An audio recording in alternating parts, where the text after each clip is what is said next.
Assalamualaikum warahmatullahi wabarakatuh. Alhamdulillahirabbil alamin wa bihi nasta'inu ala umur dunya waddin. Wassalatu wassalamu ala asrafil anbiya'i wal mursalin wa ala alihi wa sahbihi ajma'in, amma ba'du. Yang kami hormati Ketua DKM Masjid Jami' As-Sahabah, para hujjah, para asatiz, dan para sepuh dan bini sepuh serta hadirin sekalian yang insyaallah Allah Subhanahu wa taala. Pertama-tama marilah kita panjatkan puji syukur kepada Allah yang telah memberikan kita beribu nikmat yang alhamdulillah pada malam hari ini dan masih diberikan kesempatan oleh Allah, diberikan waktu oleh Allah untuk bisa melaksanakan kewajiban kita sebagai seorang muslim, yaitu melaksanakan salat Isya berjamaah. Dilanjutkan nanti insyaallah kita laksanakan dengan salat tarawih berjamaah. Dan tadi siang telah kita laksanakan bersama, yaitu puasa di bulan suci Ramadan ini. Mudah-mudahan segala aktivitas kita, segala apa yang kita lakukan dicatat sebagai nilai ibadah Allah Subhanahu wa taala dan mendapatkan ganjaran dari Allah Subhanahu wa taala. Salat serta salam tak lupa kita sampaikan kepada Nabi kita Muhammad sallallahu alaihi wasallam serta keluarga, sahabat, serta pengikutnya yang setia hingga akhir zaman. Dan mudah-mudahan kita semua yang selalu mengikuti akan ajaran beliau mendapatkan syafaat yaumil akhir nanti. Amin ya rabbal alamin. Yang sekalian, ya insyaallah dengan Allah Subhanahu wa taala, alhamdulillah, tak terasa kita sudah memasuki malam ke-22. Artinya kita sudah memasuki fase ketiga dalam bulan suci Ramadan ini. Kalau dalam sebuah kompetisi, hari-hari terakhir ini adalah di mana banyak peserta-peserta yang berguguran. Pada waktu babak penyisihan di awal-awal kita bulan suci Ramadan, awal-awal kita puasa, hampir semua umat muslim melaksanakan ibadah puasa. Tapi ketika menjelang akhir-akhir, sebagaimana sebuah kompetisi, sudah banyak yang berguguran. Begitu pula dengan umat muslim, sudah banyak yang tidak melaksanakan ibadah puasa di bulan suci ini. Dan ibadah puasa ini adalah pada dasarnya adalah keimanan. Diukur dengan dasar iman kita. Sebagaimana yang Allah sampaikan, ya ayyuhalladzina amanu kutiba alaikumusiyam kama kutiba alal ladzina min qablikum la'allakum tattaqun. Hai orang-orang yang beriman, diwajibkan atas kamu berpuasa sebagaimana diwajibkan atas orang-orang sebelum kamu agar kamu bertakwa. Atas dasar iman itulah orang Islam yang beriman kepada Allah dan mempunyai keimanan yang tebal, mempunyai keimanan yang kuat, akan terus melaksanakan apa yang Allah perintahkan. Dan pada saat inilah perintah untuk melaksanakan ibadah puasa. Tapi orang Islam yang imannya tipis, yang imannya lemah, mereka sudah mulai lalai dengan apa yang diperintahkan oleh Allah Subhanahu wa taala, dan sudah banyak di antara kaum muslimin yang tidak melaksanakan ibadah puasa.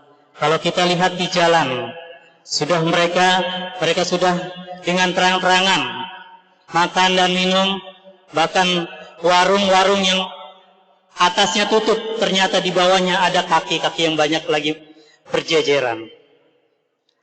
Orang merokok sudah banyak berseliweran di mana-mana. Tapi ketika awal-awal mereka masih malu-malu untuk melakukan perbuatan tersebut. Kemudian setelah kita melaksanakan ibadah puasa, tentunya ibadah puasa itu tidak hanya menahan makan, minum, syahwat di siang hari. Seandainya kita sudah melaksanakan itu, maka puasa kita sah. Tapi ada yang tidak kalah penting. Bagaimana supaya puasa kita ini diterima oleh Allah Subhanahu wa taala? Kita harus menjaga mata kita, mulut kita, telinga kita, tangan dan kaki kita, seluruh aktivitas tubuh kita harus kita jaga. Apalagi kita yang orang hidup di jalan, yang pergi pagi pulang sore, Ketika dalam keadaan macet di sore hari, terkadang tanpa sadar, mulut kita ngoceh yang tidak karuan.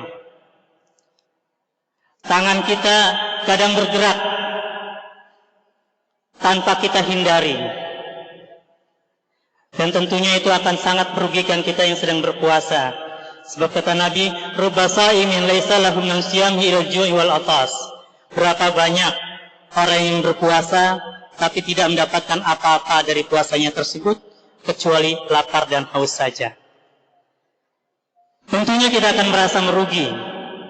Andai kata kita puasa sebulan penuh, 29 atau 30 hari, tapi mulut kita tidak terjaga, tangan kita tidak terjaga, mata kita tidak terjaga, puasa kita akan sia-sia belaka, tidak mendapatkan apa-apa dari yang Allah janjikan, yaitu menjadi orang-orang yang bertakwa.